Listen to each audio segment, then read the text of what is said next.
Langsung review jujur setelah nginep semalam di Umara Villa yang ada di Cijeruk, Sukabumi.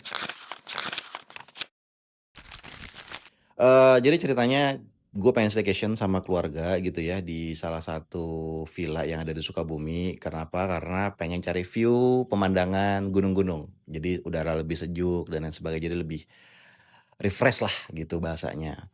Nah, alhamdulillah direkomendasiin sama teman namanya Umara Villa. Nanti untuk biaya dan lain sebagainya gue taruh di ujung.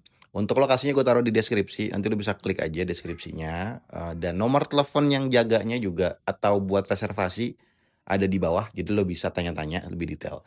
Nah di sini gue mau menginformasikan dulu, jadi lo pastikan tonton video ini sampai habis, biar lo dapet kira-kira kalau lo mau kesini apa aja yang perlu disiapin. Nah kalau buat lo yang dari Jakarta atau kayak gue dari Cilengsi ke lokasi sini, itu jaraknya sekitar 1,5 jam. Mungkin akan sama ya kalau dari Jakarta ke sini. Mungkin 1,5 jam juga, Cijeruk gitu ya, Sukabumi. Terus ketika masuk ke sini, akses jalannya sih menurut gue untuk mobil yang kecil gitu ya, itu masih bisa dilalui. Tapi kalau misalnya lo mau bikin acara yang gede, pakai tronton gitu misalnya, itu kayaknya kurang proper lah.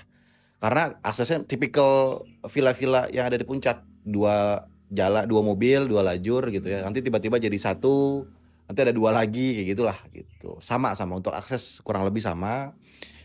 Dan pas lagi masuk ke sini itu akan dipandu sama Pak Cece namanya yang jaga villa, karena untuk masuk ke villanya mungkin belum dipasang signage-nya, jadi nggak ketahuan. Pas banget di tanjakan mau masuk itu ada akses jalan masuk dikit lah gitu.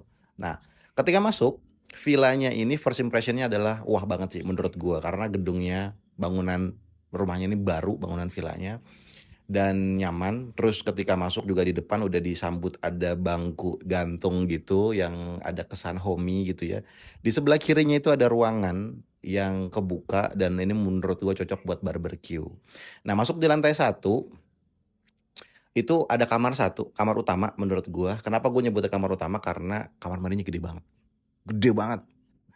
Ada bathtub, terus juga ya shower, air panas, semuanya nyala gitu ya, alhamdulillah. Terus di kamar itu juga disiapin extra bed kalau misalnya lo sama keluarga yang anaknya lumayan banyak gitu ya. Itu bisa satu ruangan gede. Terus juga di ruang tengahnya itu ada khusus kecil di bawah tangga itu buat nonton TV, ruang keluarga gitu.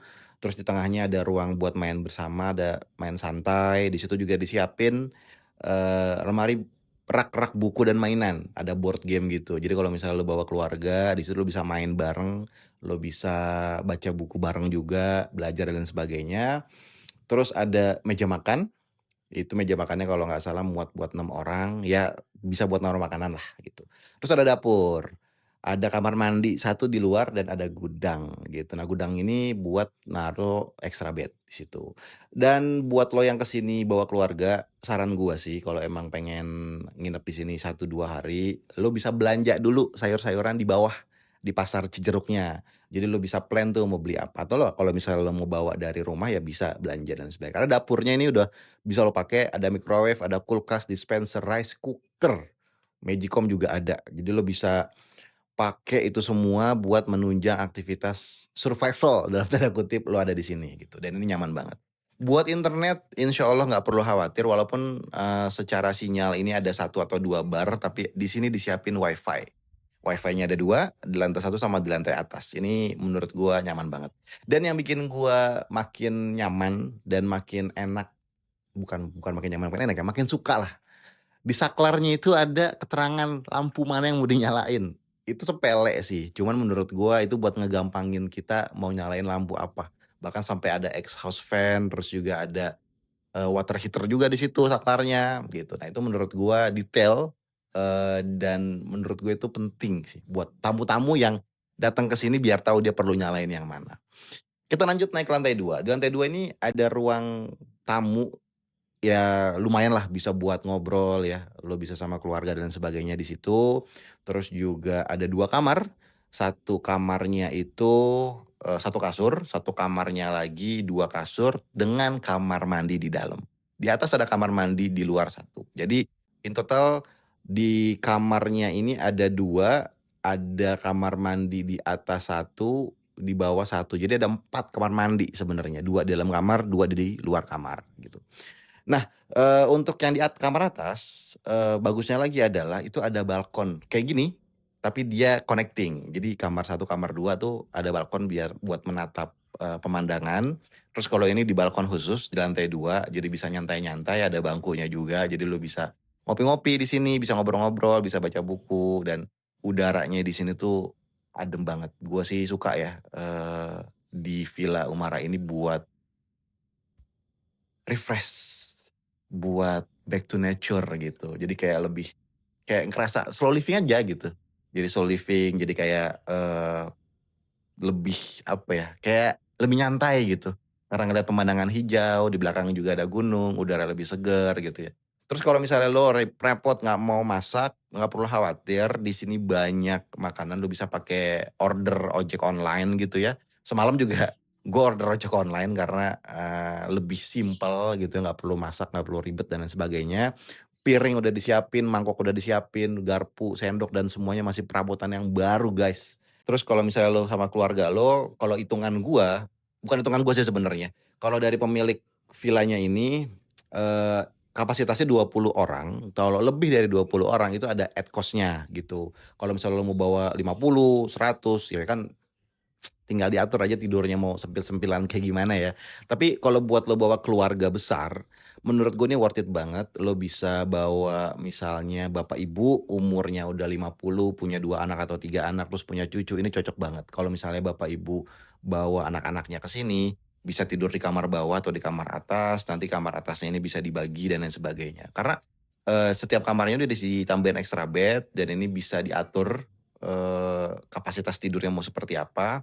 Terus juga yang paling penting, ini khusus muslim Bapak Ibu. Jadi nggak perlu khawatir untuk, tamu-tamunya ya yang bawa makanan, perabotannya, alat makan yang dipakai dan lain sebagainya itu insya Allah, dijaga kehalalannya gitu. Jadi tetap steril lah gitu ya untuk produk-produknya. Jadi buat Bapak Ibu yang muslim, bawa keluarga ke sini, buat staycation atau mungkin acara divisi kantor, ini cocok banget. Misalnya divisi marketing, divisi sales gitu ya, mau nginep di sini, buat meeting dan lain sebagainya, gathering gitu, itu bisa gitu. Karena kan kalau divisi nggak banyak orangnya kan, paling 10, 20 orang gitu, nanti bisa dibagi tidurnya seperti apa. Masak-masak bisa bareng di sini. Terus juga di belakang ini pemandangannya menurut gua lu bisa ngelihat dari berbagai sisi, ini sisi satu, di sana ada sisi satu lagi, di sana ada sisi lagi. Jadi 4 atas balkon ini bisa dilihat pemandangannya menurut gua. Jadi lebih enak gitu. Jadi lo bisa ngelihat mau sisi mana nih, apalagi kalau nih view-nya malam ya, lo bisa ngelihat pemandangan lampu-lampu yang ada di bawah gunung, dan itu lebih nyaman banget. Terus untuk harganya ini ku tampilin, kalau di weekdays itu, 2 juta per hari ya, dan menurut gua ini worth it sih. Lo bisa menghabiskan 1 harian lo ada di sini, dan untuk check in masuknya tuh jam 3. Gua datang ke sini tuh after asar gitu, jam 3, check out-nya jam 12. Jadi masih lumayan ada waktu, lumayan banyak buat bersantai di sini. Makanya gua merekomendasikan lo datang ke sini tuh 1 atau 2 hari. Jadi biar lebih berasa slow living-nya. Lo biar lebih berasa, nyantainya, terus juga bersatu dengan alam di sini. Menurut gua worth it sih ya dengan 2 juta. Kalau ada yang bilang di sini, "Ada kolam renangnya enggak, Bang?" Enggak ada. Di sini enggak ada kolam renangnya.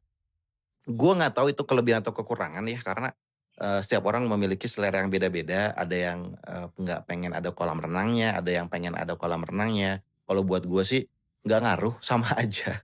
Buat gua sama aja karena, kalaupun ada kolam renang, di udara dingin kayak gini ya, gua juga malas berenangnya gitu. Agak agak riuh, dan gua kayak pengen nyantai aja ngeliatin pemandangan, baca buku, ngopi-ngopi, dan lain sebagainya. Jadi kayak lebih enak lah gitu. Apalagi ada udara pagi, matahari pagi langsung ke sini, itu menurut gua lebih worth it gitu. Nah, mungkin itu dari gua. Kalau misalnya ada yang mau ditanyain, silakan tanya di kolom komentar aja, nanti mungkin bisa gua bantu jawab. Atau lu bisa nonton review singkatnya ada di Instagram atau di TikToknya Muslim Journey. Jadi nanti lu bisa tanya di situ, gua mungkin bisa balas dengan VT. Sampai ketemu di episode selanjutnya. Nginep sini dong.